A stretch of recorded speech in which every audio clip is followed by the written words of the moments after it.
are published authors and share their knowledge and experience globally.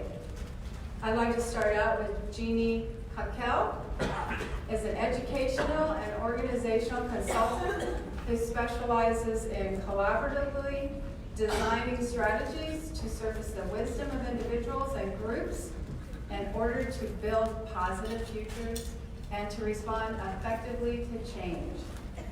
Joan MacArthur Blair is a powerful speaker, writer, and facilitator who grounds her education and organizational development work in deep passion for learning change and the possibilities of a positive future. Jackie Stavros is a professor at Lawrence Technologies University. She has worked in 25 countries using Appreciative Inquiry. This is the heart of her research and work. She wants to positively affect the lives of others. She is recognized for her creation of SOAR. Sherry Torres is the lead catalyst and CEO at Collaborative by Design, where the foundation of her work is Appreciative Inquiry. She's adept at helping others understand how everyday work and life conversations influence well-being and success. Please help me welcome this fabulous panel.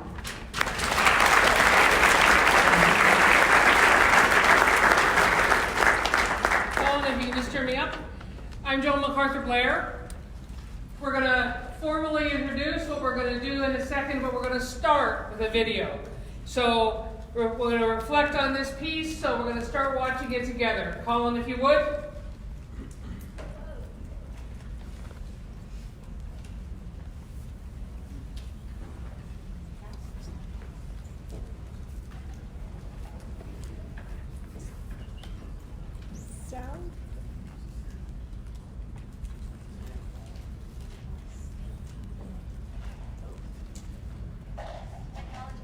Okay, I'm just going to mime the words. Colin, do you have any sound?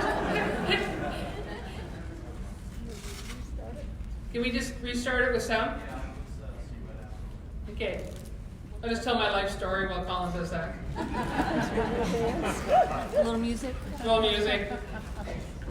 Old, done some stuff. There we go. Okay. Take two. Take two.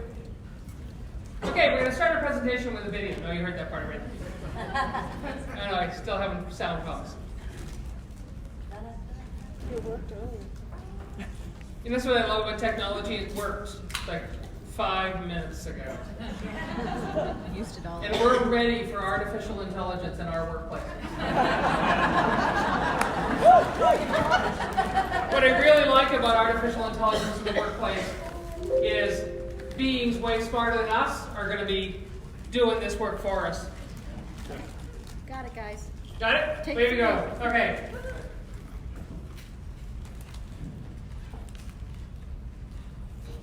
The original Industrial Revolution was driven by the discovery that you could use steam engines to do all kinds of interesting things. That was followed by additional revolutions for electricity and computers and communications technology. We're now in the early stages of the fourth industrial revolution, which is bringing together digital, physical, and biological systems.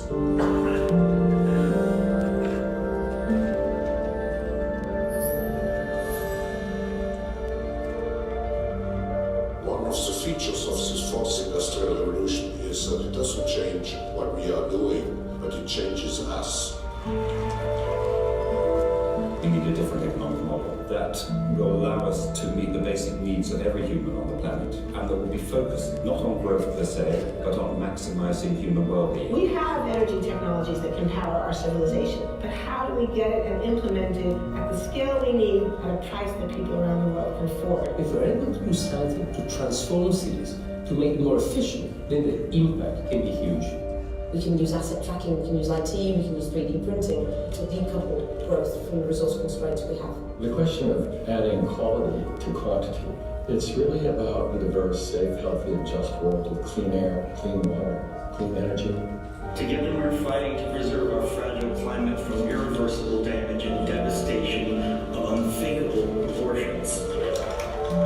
The prediction of 5 million million jobs lost by 2020 to technology is serious, but the main question is how will we define work? How will we share the wealth? How can you have a doctor that really knows a lot about data? How can you have a biologist that knows about medicine? We have to create a space that enables people to think freely, to think divergent thoughts, to think creative thoughts. We really need new education or new training. We're working with a World in Motion in FIRST Robotics, trying to encourage students from 3rd grade all the way up through the end of high school to pursue science, math, and different technologies. It's this ability of digital technology to change outcomes, to truly empower people that can create a more equitable growth.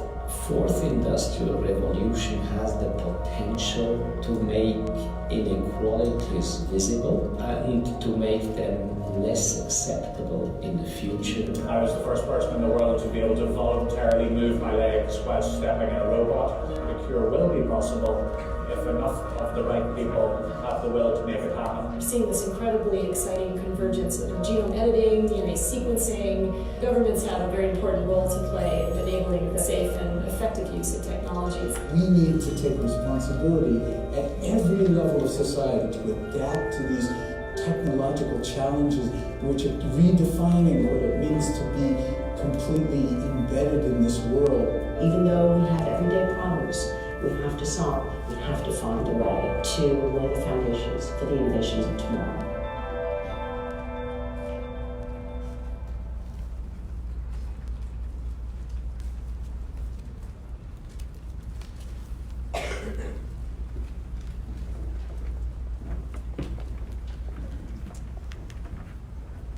The first thing we'd like you to do is just turn to a partner and reflect on that video for a couple of minutes.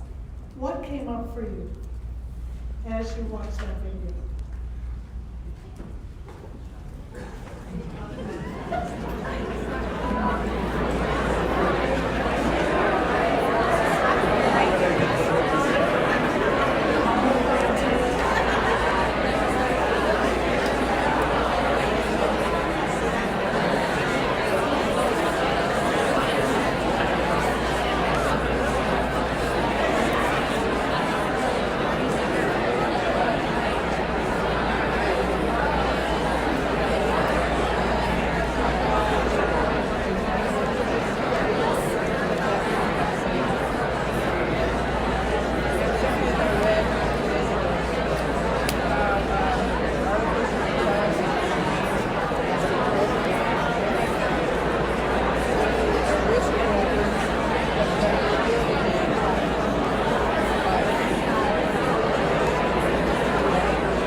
gave us that tool to use to get attention.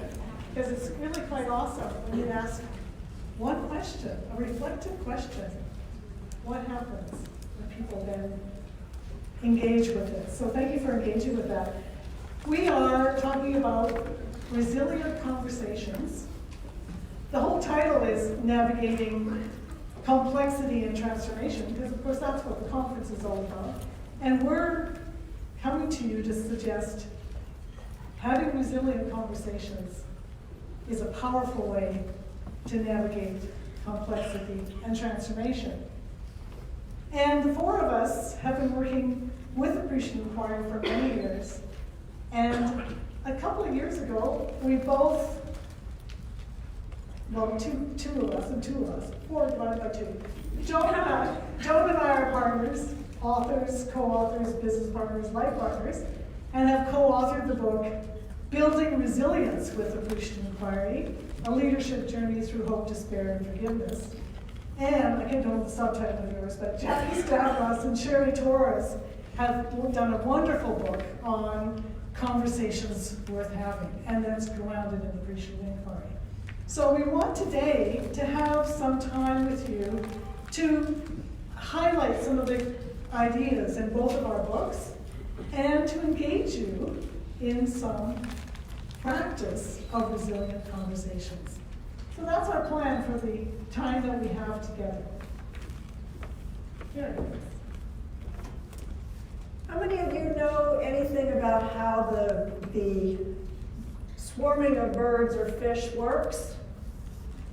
So it's a highly complex structure and movement, and they do it with just a couple of practices, a couple of habits, David Roth would say. And what we want to do today is also give you a couple of potentially new habits that will help you and your organizations and the people that you work with navigate complexity with just a couple of new habits. How many of you, when you face VUCA problems, get stressed out, or you're dealing with leaders in organizations that are overwhelmed? And according to David Brock, overwhelmed means brain is no longer functioning. How many of you have that in your lives? Okay. So quickly keying off of what David spoke about this morning, when we face those kinds of challenges, what we do is we activate, when we're stressed, we activate the lizard brain or the reptilian complex, which is all about keeping us safe. The downside of that is that when that part of our brain is activated, it stimulates a whole set of biochemicals and neurotransmitters that shunt energy and oxygen to our muscles, which is really good if we're fleeing a saber-toothed tiger, but not very helpful when what we need is connection, creativity, insight, vision going forward. And so how can we practice resiliency in the face of those kinds of challenges? And how can we shift our own neurochemistry and the neurochemistry of our colleagues so that instead of protecting ourselves, we can actually move to a place of connection, accessing higher order thinking, the prefrontal lobe, and being able to think creatively, connect to each other, and end up having what we really need and want, which is ideas for possibilities, insights, vision, hope, and the resiliency to keep bounding every time a new complex problem comes up. So today's problems require a new mindset. There are 4 different ways, or 4 different kinds of problems that we solve. One of them is simple problems. If you've ever wanted to bake a cake or bake some complex gourmet dish, it's a simple problem. You go online, you Google the dish, up pops a recipe, and everybody who follows it can complete the same solution. So a simple problem is easy for us to get the answers to. Something goes wrong with your Dropbox online. You Google what went wrong, and up comes 4 steps to get everything back online again. Complicated problems require some level of expertise. And so you bring in people with expertise in the area. You're driving down the road, you hear clunk, clunk, and the car stops.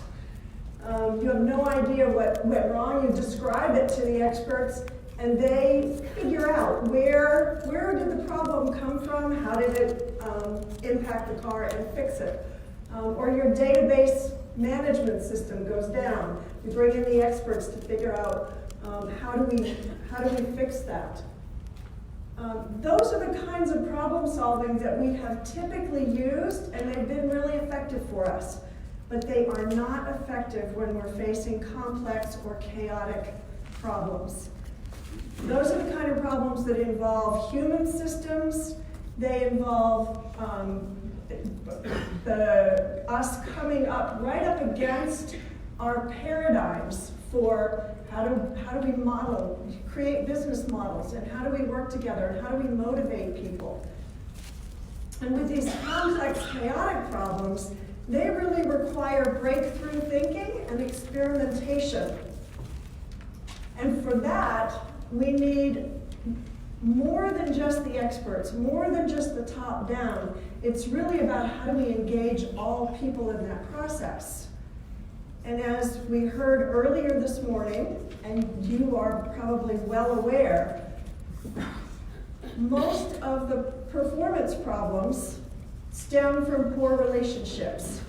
And on top of that, we've got a huge problem with disengagement in the workplace. About 81% of leaders feel like creativity is really essential going forward, and yet 80% of the people say they feel like they're forced to be productive, which means they don't have time for engaging in creative thinking. So what we are going to bring to you today, and what you're going to have a chance to practice, is how do we shift towards resilient conversations in ways that allow us to engage all people in breakthrough thinking in small and large groups, and at the same time boost creativity in the organization, boost engagement, and boost performance. And with that.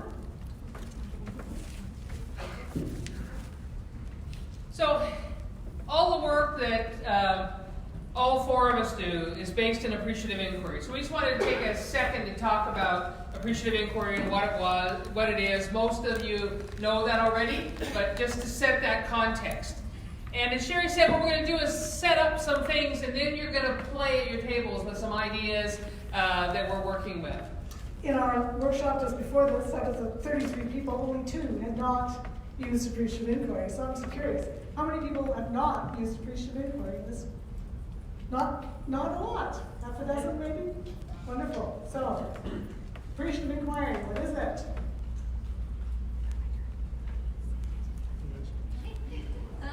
Anybody want to throw out the concept? Identifying the best of what is. Identifying the best of what is, the strengths, what's working well. Wow, this is fabulous. And the inquiry part, that's how you identify, right?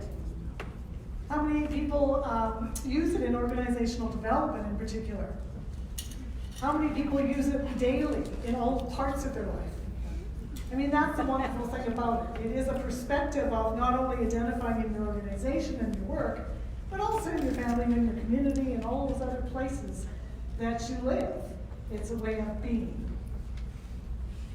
And, just say a little bit more about appreciative inquiry for the 2 people in the room that haven't used it. Half dozen haven't used it. Appreciative inquiry started off in the 80s as a field of study by David Cooperrider and others. One of the powerful things that David and others did is they copyrighted appreciative inquiry into the public domain, which started a movement in appreciative inquiry and allowed a field of study. And so the 4 of us advanced that field of study by taking appreciative inquiry into conversations worth having, into the work of resilience. And then the 4 of us have now begun to put those 2 things together to give people some tools around resilient conversations. So Jeannie and I are going to start talking a little bit about resilience model and unpack that a little bit. And then Jackie's going to talk a little bit about conversations worth having, and then we're going to put it all back together for you. So you're going to start, or you want me to start? I'd be happy. This is my favorite part, is to look at this model. Can I just interrupt? Can everybody hear Jeannie? Yeah. I know everybody can hear me. Yeah, don't ask that question. But you're going to, you know, make sure everybody can. Our model is a big circle. Inside the circle is a Venn diagram of three. Inner circle is hope, despair, and forgiveness. My background is I'm a mathematician. Joan's a poet, so you'll get a little poetry today as well. But I love the notion of representing something that is in a circular fashion with things intersecting. Around the outer edge is the notions of appreciative inquiry. So to go a little further for those of you who haven't used it much, it's all about different kinds of processes. So if you go around this circle, the first thing you go around in the clockwise direction is to the appreciative processes. And those can be things used for teams, for strategic planning, all sorts of very specific ways of doing things. Jackie has co-developed the SOAR model, which was in your bio, which is the strengths, opportunities, aspirations, and results, which for those of you who know in strategic planning, generally, what do people use? SWOT. Everybody knows what SWOT is. What's the best of SWOT? The strengths, opportunities. If you find those out, then you can build and do something with those by having aspirations, which is the A, and R is the results of what happens when you go into that. So, and then there's the 4 Ds and the Is and all sorts of things. So those are processes. The next thing along, of course, is the underpinning principles, and we're not going to go through all of those principles, but it's grounded in solid principles. And then the being AI is being able to live every day looking through the lens of curiosity, which is the inquiry, and seeing what is working, what is it you want more of. What are those people's strengths? What are they bringing to our team? Not what buttons are they pushing, but behind that, what is it they do bring? Their differences. So valuing those differences as strengths and opportunities. And then, of course, as leaders, we bring this into the work of leaders. And we define leaders and leadership as all people wanting to make a positive difference in the world, no matter how big or small. Informal, formal. So we were interested in how appreciative inquiry could influence resilience. And as we studied resilience, and this is a long-term practice for Jeannie and I, it was a long arc study for us, we thought about how it is people practice appreciatively in hope, despair, and forgiveness, in those 3 elements in their leadership lives. And so if you think about these inner circles, we wish we had kind of a big 3D ball to play with. Think about those 3 inner things as elastics that stretch in your day. Like some days you go home from work and you go, my, that was good. You know, you just had that hopeful day. It's like every one of your sessions was brilliant. Everybody loved you, right? That hope and a hopeful view is at play in your work. And we're going to define these things in a minute.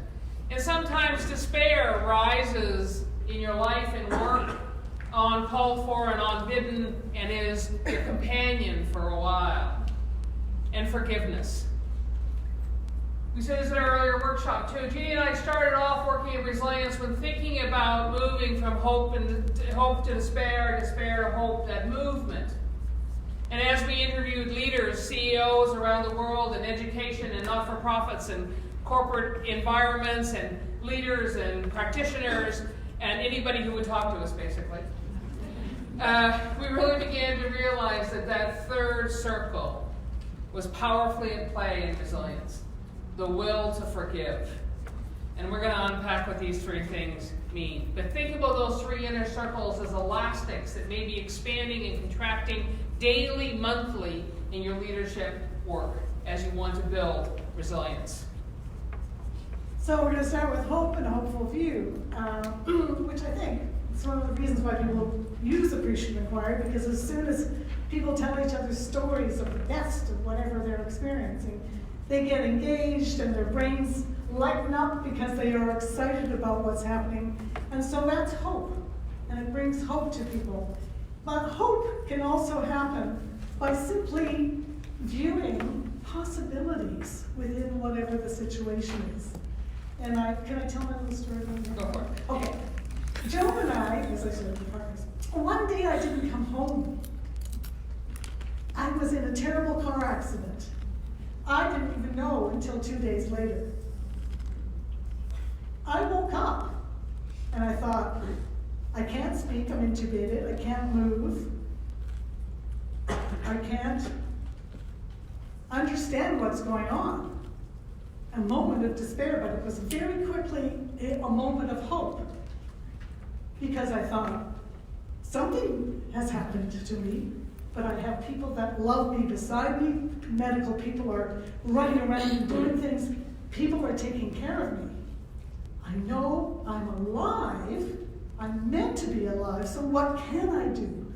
Well, I could listen to other people because I couldn't speak. I could smile, and I could simply appreciate being alive. So that's a despair, hope, a little extreme case, but it was much harder on Joan than she could imagine. She lived, you could tell.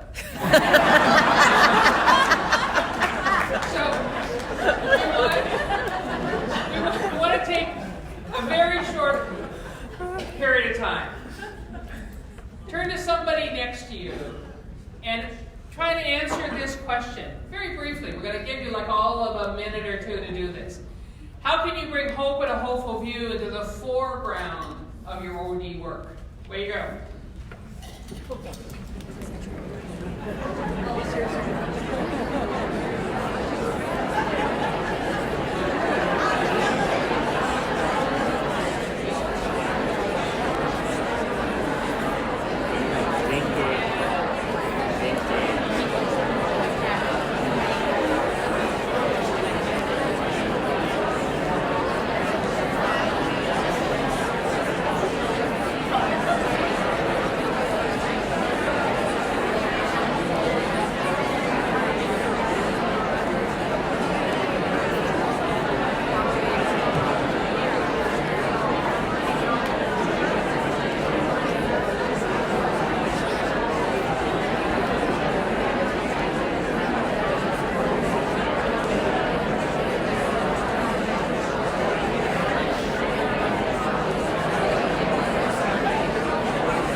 Practice of hope, the intentional practice of hope, builds resilience. And this is the first of those inner circles. The second is despair. The despair of the clicker. Oh, there we go. Oh, there it is. There we go. I mean, despair defined is really hopeless, right? It's no hope. So that's a pretty standard definition. But we know what it is. It can be very small little challenges happening in our life, and we kind of go under and go, oh my God. Then we recover from it. We call that kind of a glancing blow. Or it could be something that is a bit major in life and lasts a while before any change can happen in terms of getting back to hope. And we look at despair as, from an appreciative lens, is what's possible. So to go back to my story, it's like, what was possible, right? That's a question I ask myself. What's possible? I could smile, I could listen. And one of our members of our group, William, who'd never heard about Appreciative Inquiry, well, he reflected. Can I share this with you? Yes. It's too late now, you're already in it. At the end of our session was some things that people had learned through the process. And he said, I realized that in despair are often the most important opportunities to learn and to grow in my resilience. And it's that whole notion of seeing those opportunities and seeing the strengths. What are the strengths you bring into those times of despair? And so in our resilience work, we're not interested in the despair itself. We're interested in the strengths, no matter how small you practice, that you take on as a practice. And for sometimes when despair has really taken hold of you, it can just be getting your socks on in the morning.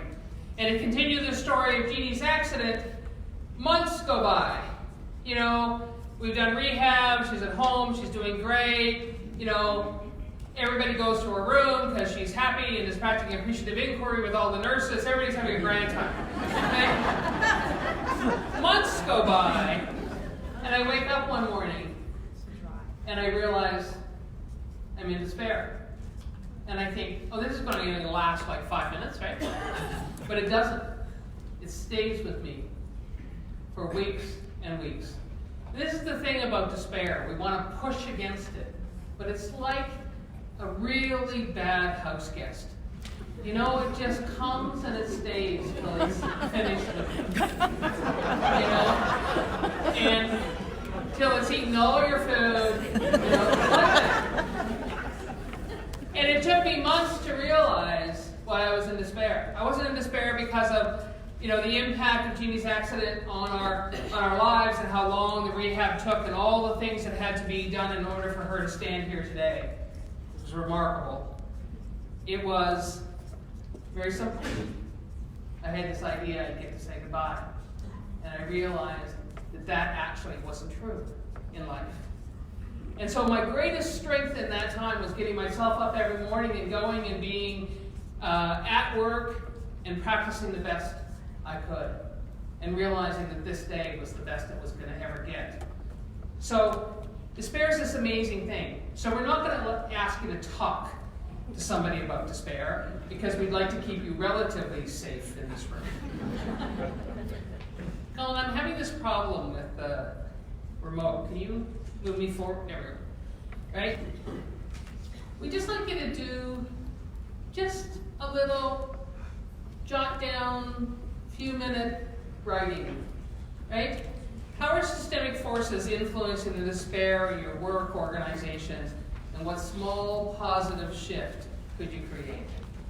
So we're doing a 1 minute, right? Yeah, 1 minute max.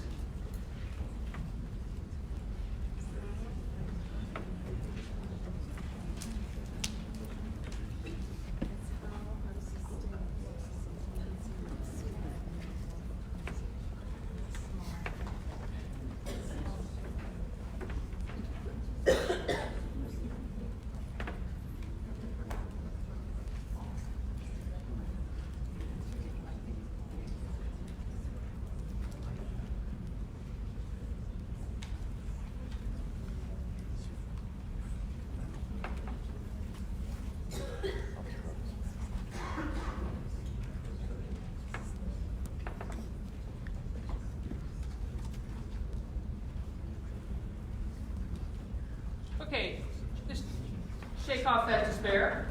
Just hold up that little piece of paper, put it away. We're going to move on to that third circle. So if you could just advance the slide for me. Forgiveness. So you're just giving me this, it's not actually working, it's just something to hang on to? Okay. Forgiveness is moving on, recognizing that whatever happened, happened. It's never going to change. And you can have the will to say, I have to move on. For me, for the others, whether it's at your work, in your family, one-to-one, for yourself, is that whole practice of self-forgiveness and forgiveness of others. And the leaders we interviewed said, do it often. The more often, the more likely the whole group is going to move ahead. Because we're talking about resilience individually, but also organizationally.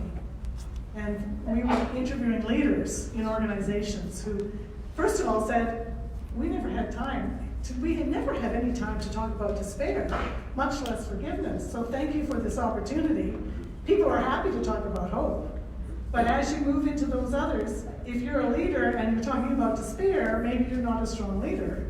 And even as in forgiveness, sometimes people hold on to that. I have to be strong and not forgive.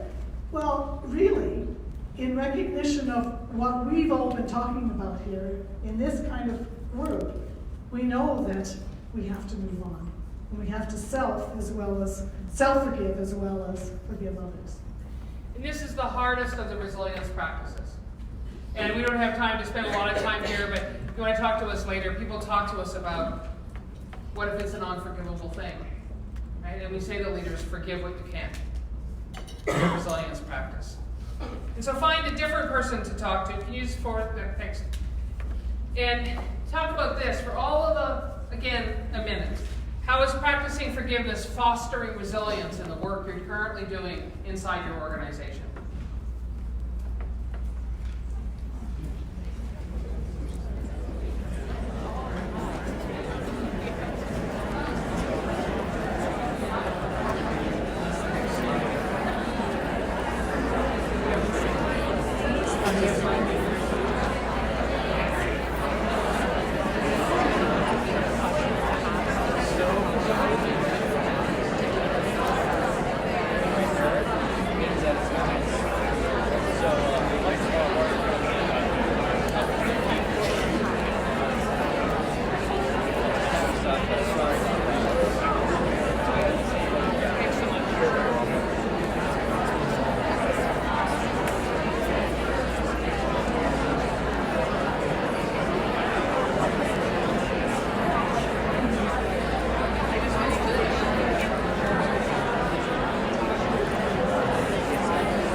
Conversations worth having a resilient conversation.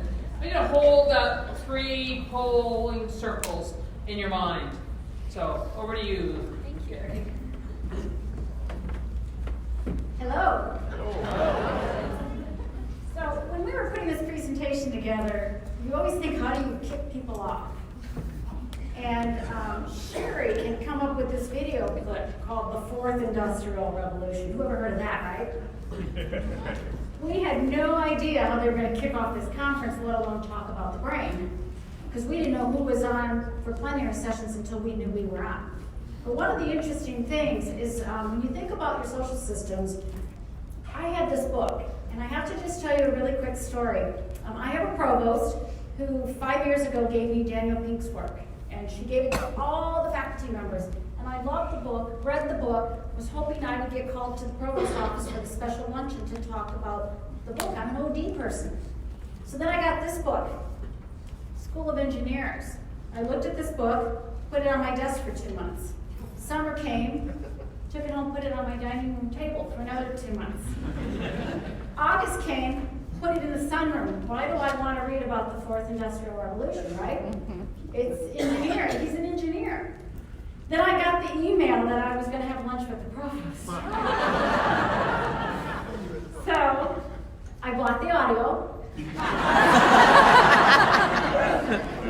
And the audio was 5 hours, but you just have to listen to 45 minutes and you get it all. So I drove to the university, and I have to tell you, I fell in love with this book. And I'm going to, and I brought it on the airplane, because I didn't read it until I was coming here. But the provost doesn't know that unless this session is being taped. But I want to read to you something about this, and we had no idea how they would kick off this session. So it says here, the fundamental and global success of the revolution means we have to find ways to bring multiple stakeholders together, to cooperate, to have dialogue, to help them create positive outcomes and hope-filled possibilities in times of desperations. Is that scary or what when you're up here this afternoon not knowing what everybody was going to do before you today? And that's the excitement. This book has 3 parts to it. And if you want to just look at the way forward, it's all OD language, OD values, everything we've talked about here. And these ladies know a book is really good by, I put the expensive stickers in here. So I welcome you later. I will share this book with you. But you only have to read the way forward, because that's what our work is all about, is how to get people forward. And 2 things when you look at the research. This book was created in a series of conversations. And the engineer who wrote this book says, the future is in and through our words and in our conversations. And that's what we do here in OD. Okay, next slide. So Sherry and I want to share a diagram with you. We've been doing Appreciative Inquiry since like 1995, late 90s, and it started as a qualitative research technique. There was no such thing as the OD cycle or the 4D cycle until 1998-ish. And we wrote a book called Dynamic Relationships because we knew how important the principles were.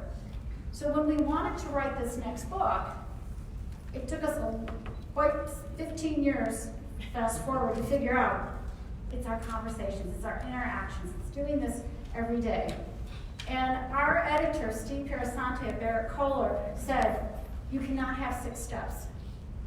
You can have 2. He actually wanted 1.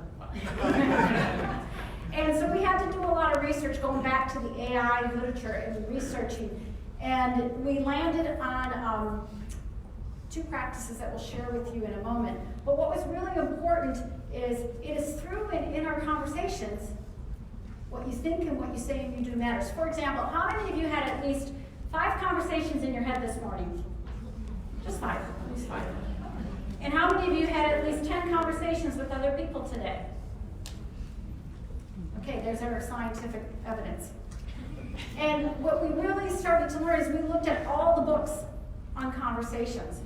And then we went into our AI world and we created this continuum that there's appreciative and there's depreciative conversations. David Cooperwriter said, there are no neutral questions. They're appreciative or depreciative. So then the next...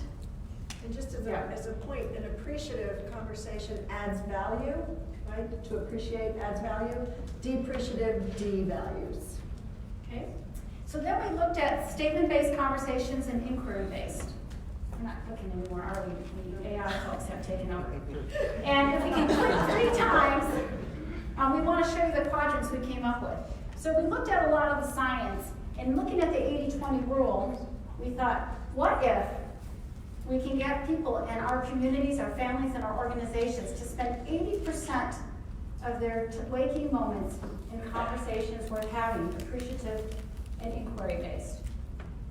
And if we can get you above that line, that's where we want you to spend most of your time.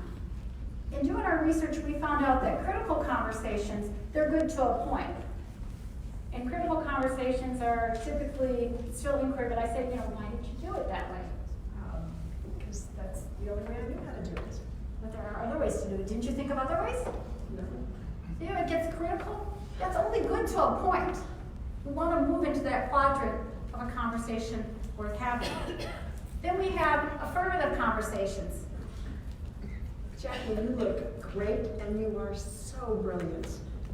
I'm so glad, thank you, Sherry, that that's my favorite color, and I'm glad you got us that image consultant trying not to wear black.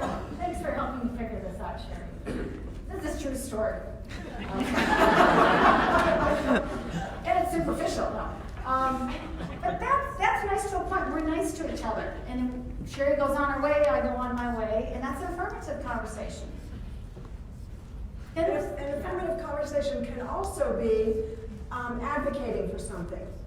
I really would prefer option B because I think it's going to be faster. Yeah, but I think option A is a better way to do it. It may be a little bit slower, but let's go with option A. Can you tell me a little more about why you like option A? Now See the difference? He's moving me into a conversation worth having. Otherwise, we're going to go back and forth and we're going to end up below the line. Then there's destructive conversations. We'd like you to live less than 1% of your life in a destructive conversation. Or none, less than 1. But we've had destructive conversations. And last week I was with a very large healthcare system.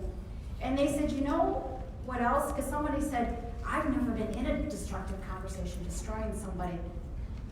And this person said, but as nurses, we were destroying a doctor in our conversation. And that's destructive, because the doctor wasn't there. And so I never thought about it that way, but you and I could be having a conversation that's destructive about somebody else who's not there with us. Gossip, coffee table conversations, water cooler conversations. So we passed the first level of student parasomnic. 2 practices, and we had to be able to show it in a 2x2 before we move forward with this. Next, please. Want to talk about this one? Sure. So whenever we are experiencing challenge and we're dealing with complex and chaotic problems to be solved, being able to gather perspective and see from different perspectives is really important. And again, this morning, David set us up quite well for this conversation with you, is that inclusion and people's voices allows for a much broader range of perspectives that really help us to generate possibilities, generate new information, and to make way for emergence. Okay, so let us tell you the 2 practices that we have. So we can forward to the next slide.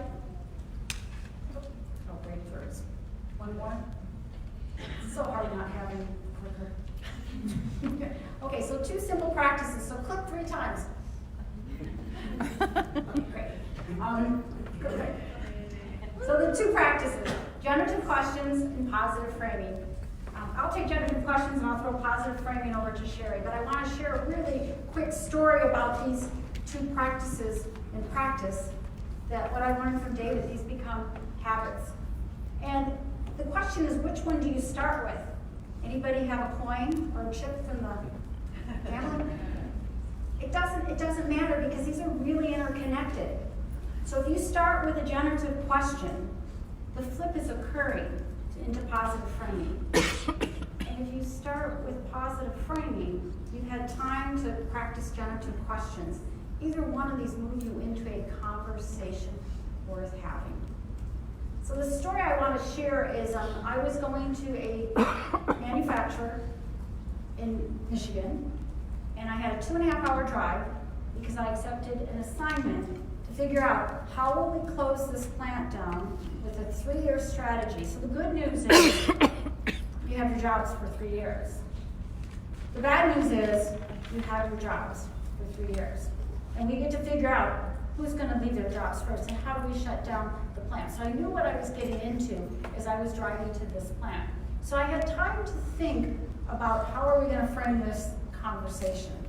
And when I arrived to the plant that day, people were sitting like this. They were not happy to see me because I was the OD consultant who they thought I was going to use something positive to come up with a strategy to close the plant down. So from 10 a.m. to 2, it was rough. You still you don't ignore the problems, you let people struggle. The conversations were really tough. And it was before lunch. It was around almost noon.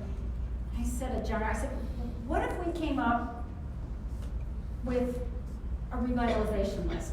They said, well, what's that? I said, I don't know. We have to figure out what a revitalization list is. Can I interrupt just for a second?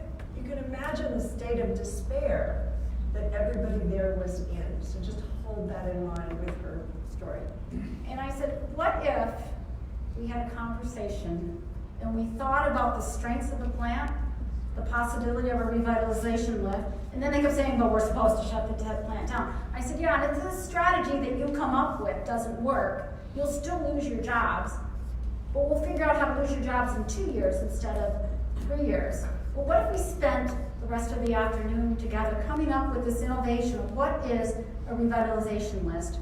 Let's ask the holding company to give us a second genuine chance for 14, 15 months. And if not, we will also have the strategy of how we will close down this plant and lose our job in 2 years. And I was the consultant, and I said, and if you don't want to do this, I'll just go back home. And the plant manager said, we have nothing to lose and everything to gain. So we went through the 4D cycle. They came up with a strategy. They agreed how they would phase out and how they would lose their jobs, and they asked for 14 more months. It's 12 years later, the plant is still thriving and flourishing. And it was about a room this size to the plant was in. So that's about a conversation worth having when you're learning to do positive framing and generative questions. They came up with the situation. They came up with a new innovation. And the holding company said, if this doesn't work, you lose your job in 2 years instead of 3 years. Okay, next slide, please. Generative questions. One of my favorite articles, and one of my favorite people in this room is Jervis Bush. And I told him I would talk about him, so stand up, Jervis. Oh, he has my ball, okay. I know, you might hit somebody, you hold on to it, but stand up, Jervis. Up, Jervis. Stand up. All right. Jervis wrote one of my favorite articles. It's called Appreciative Inquiry is not about the positive. And that is an article that's a classic that I make everybody read. So you all have to read that article if you haven't. It's on your website, right? Yeah. Okay. Generative questions. So it's not positive questions. Positivity is 1/5 of appreciative inquiry if you understand its principles. There's the positive principle, but there's 4 other principles. So if we think about a generative question, it changes the way people think. And that's what purpose was with that plan. It's changing the way they think. Were we going to come up with a strategy to lose your job at the end of 3 years? Yes. But we changed a compelling image of this thing called the revitalization list that they figured out the way forward. So generative questions change the way they think, show what's possible. There's some other generative. A generative question could be really simple. You can use one on yourself. For example, if you're listening to somebody and you start judging and downloading, you can stop, pause for a minute, and get curious about what don't I know, or what might be going on with this other person. That can change your own thinking if you start to ask those kinds of questions to yourself. Or to ask the question like I did a few minutes ago when I said, Can you tell me a little bit more about why you think option A is the better one? I'm going to learn more information which may change my mind about option B. So it's that generating more information that has, or broadening the perspective that has the potential for shifting the way we think about either a problem, ourselves, or one another. And when we're dealing with work like despair, forgiveness, suicide rates, when we're dealing with organizations with some really deep-seated problems, you can't ask a positive question all the time. It has to be a generative question to go deeper, strengthen, and understand. Okay, next slide, please. So positive framing. So the first practice, which if you make it a habit will serve you well, is generative questions. The second practice, again, if you make it a habit, will also serve you well and help build both of those together, will help build your capacity for resiliency. The second practice is positive framing. And basically, that's talking about what you want instead of what you don't want. For all of you who know Appreciative Inquiry, it's about the affirmative topic. It's about what are we going to focus on that we want to grow? What is it that we want more of? Next slide.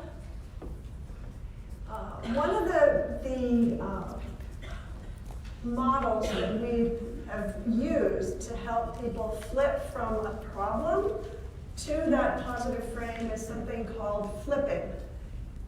It's to name whatever the problem or the issue is, to flip it to the positive opposite, but to not stop there. To ask yourself, what happens if the positive opposite is true? What's the outcome? What is it that we really want more of? Let me give you just a quick example.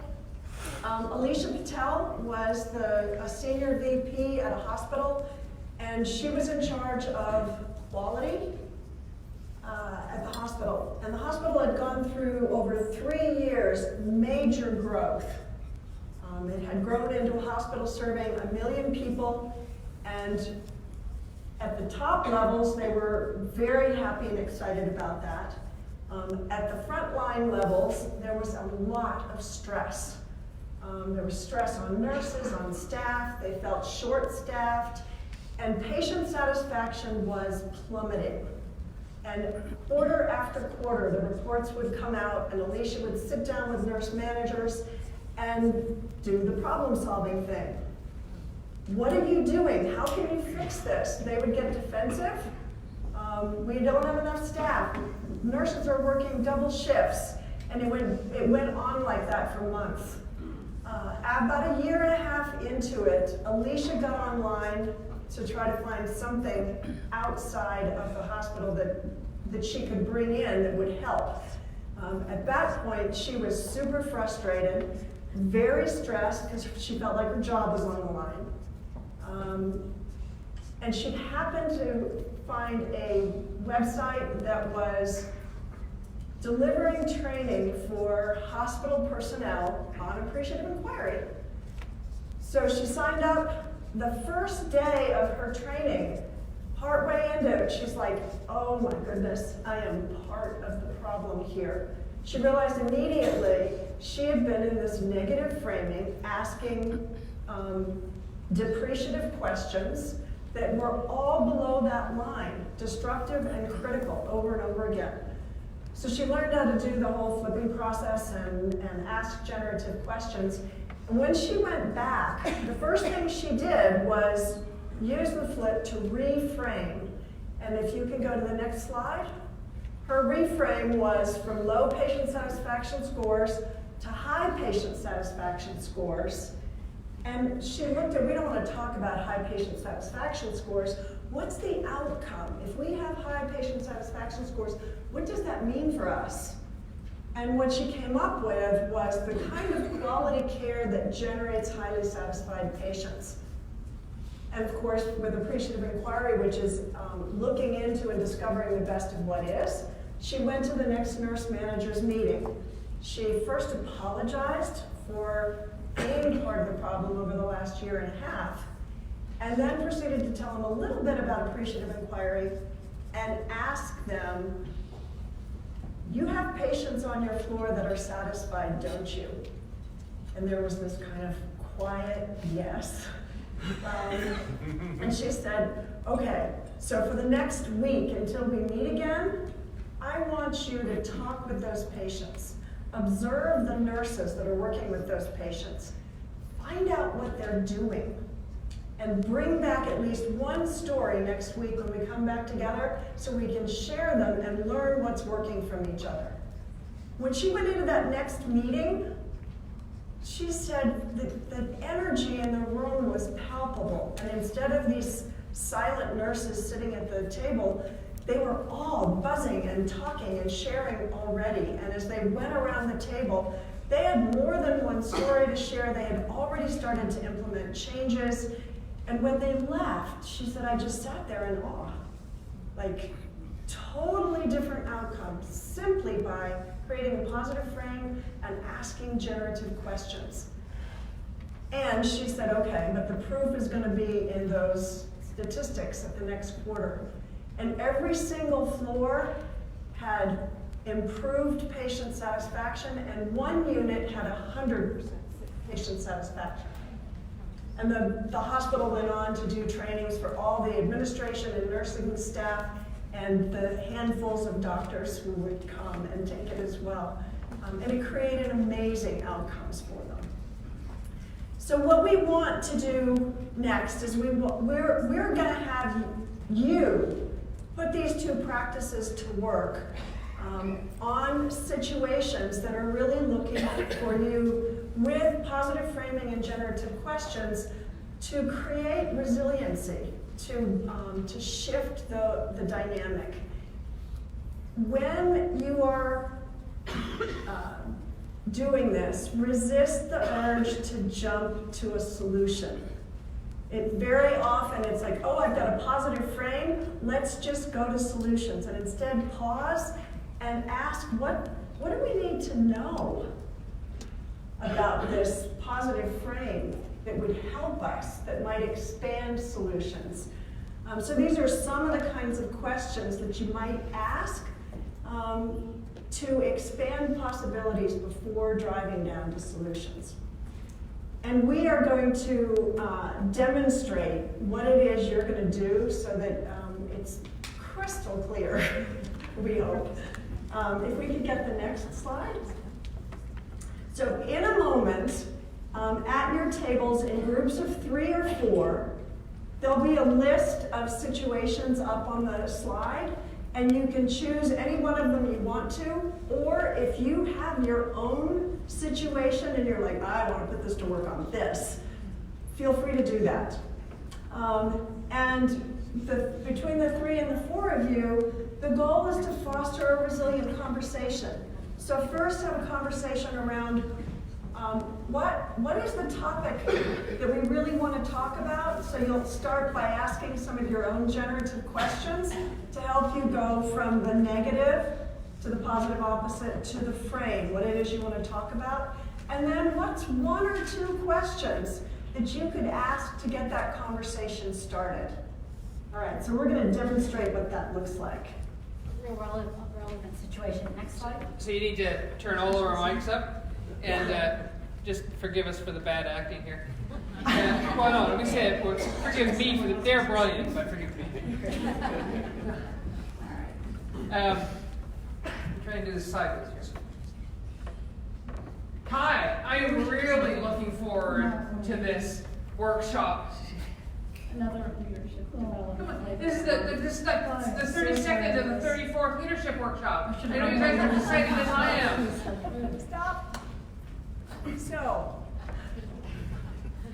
what kind of a positive frame might the instructor, what kind of a frame could she bring to shift this dynamic that's going on? Yes? She could have asked, what are you looking forward to in this conversation? Okay, so first, before we ask the questions, so what's she hoping for there? What's the frame that she wants to create for the conversation? And then that's a great question to ask. What would she be working to do? To get them to shift their energy. Okay, so she's looking for the energy for the people that are in the class to actually want to be there and learn. Okay, what other positive frame might she bring? Might ask something like, well, what's your favorite flavor? Wait a minute. Frame first. We want to so quickly jump to. So, what's your favorite flavor? What's the frame? What does she want? What does she want to have happen in this class? One over here, Sharon. Just thinking maybe the frame is actually they're rolling theirs because they got so much out of the previous ones, they don't actually need this one. You didn't hear that frame. She said, maybe the frame is they got so much out of the last one that they don't need this one. There's one there too, Sharon. Yeah? How about, hey, you're almost done. What have you learned so far? Right? Okay. So that is interesting, that the mushing together, and Sharon said this before, the mushing together of the frame and the question. Empowering them to learn. Great. So a frame might be empowering them to learn. There was another hand up. Engagement. Engagement. I want engagement. An acknowledgement of the amount of information that they've gotten, but a framing around what would they like to get now. Wonderful. And one more. Yeah, curiosity to see, get them curious that they may learn something new this next time around. Great. All right. So we're going to take two, and Joan, go for it. Hi.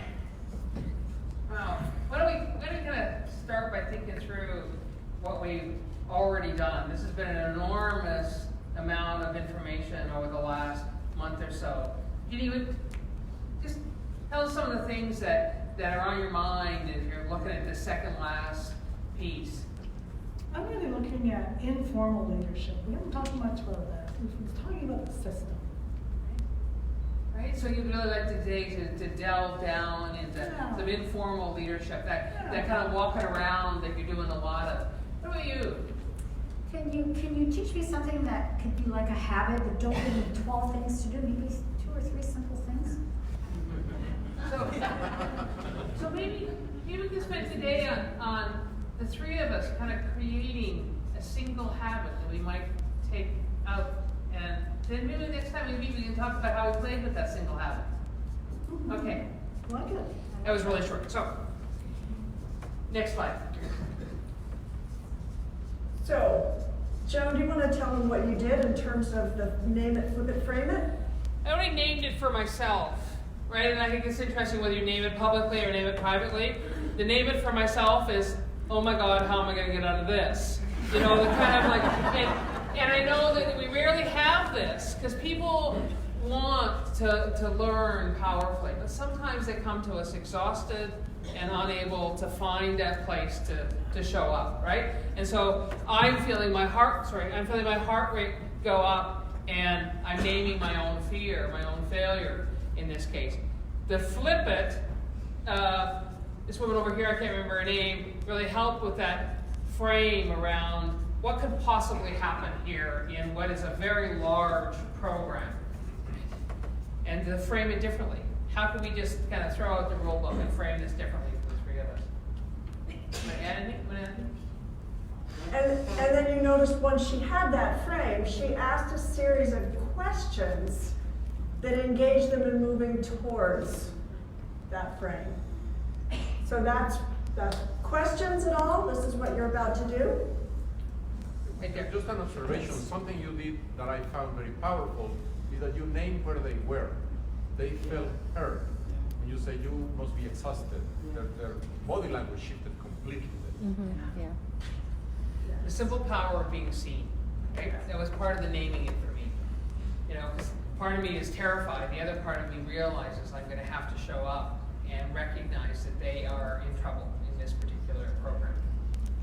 And you can usually tell, exactly like you said, you can watch the body language shift, and you can feel it shift in yourself as well. So when you're doing this on your own in in a minute, you'll be able to tell when it has shifted, because it'll shift internally for you.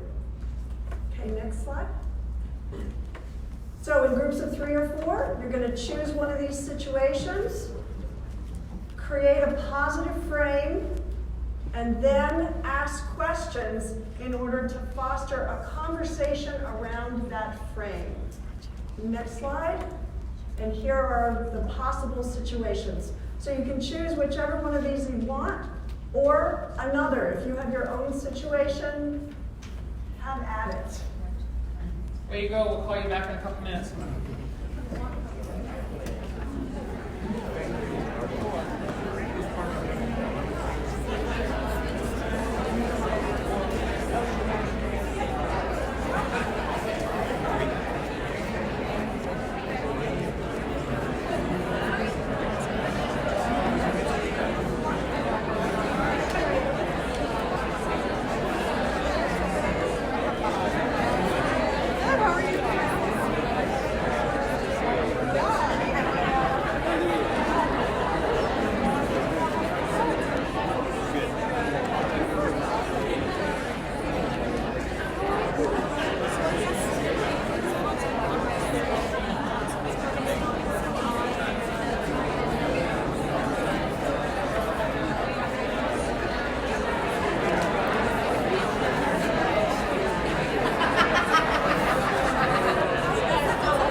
Okay, we're fine, Dan, if it's really for me to speak, it's someone to check in.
any comments, questions for a few minutes in terms of anything that came up in that experience for you that you think is something that you'd like the whole to hear about?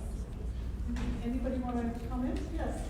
I would say one of the challenges that we experienced was that when you're in the same boat with everybody else, it makes it so difficult to get over your own stuff for you to be able to frame it for somebody else. Yeah. And so I think that is such a challenge. And somebody at breakfast this morning, I don't know if they're in this room someplace, probably put up their hand, talked about this notion of kind of micro positive actions. And I thought it was a wonderful expression where you just kind of do the tiniest little thing rather than trying to take the whole thing on. I don't know who that was. Throw up your hand if you want, somebody will go talk to you about that. Over there, oh there you go. Okay. She was talking about the fact that, you know, when you have an issue and you share that issue with somebody else, it's difficult then to take it on, right? So. Anyone else? Any comments or questions? There are on your table, just so you know, there are bookmarks that for you to have.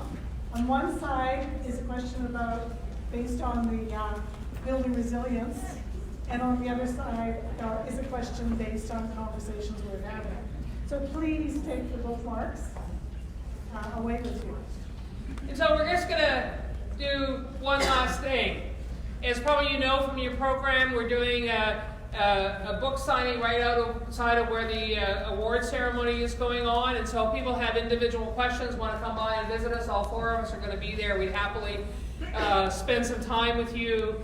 Can you just go to the last slide there? This is how to connect with us. We, all four of us, love having conversations with people about the work they're trying to do in the world and how they're trying to make a difference in what they do. And so please connect with us if you want. Our contact information is also on the things on your table. So we would, anything else I need to add? Okay. We'll get us to the reception on time. We're gonna end with a piece of poetry about hope. Just to kind of uplift you as you go on to the award piece. My beautiful friend Hope, you point me toward the sun, you shelter me in the rain, you trumpet my successes and hold me in my sorrow, ever whispering, rise up, rise up. Thank you very much for spending time with the four of us.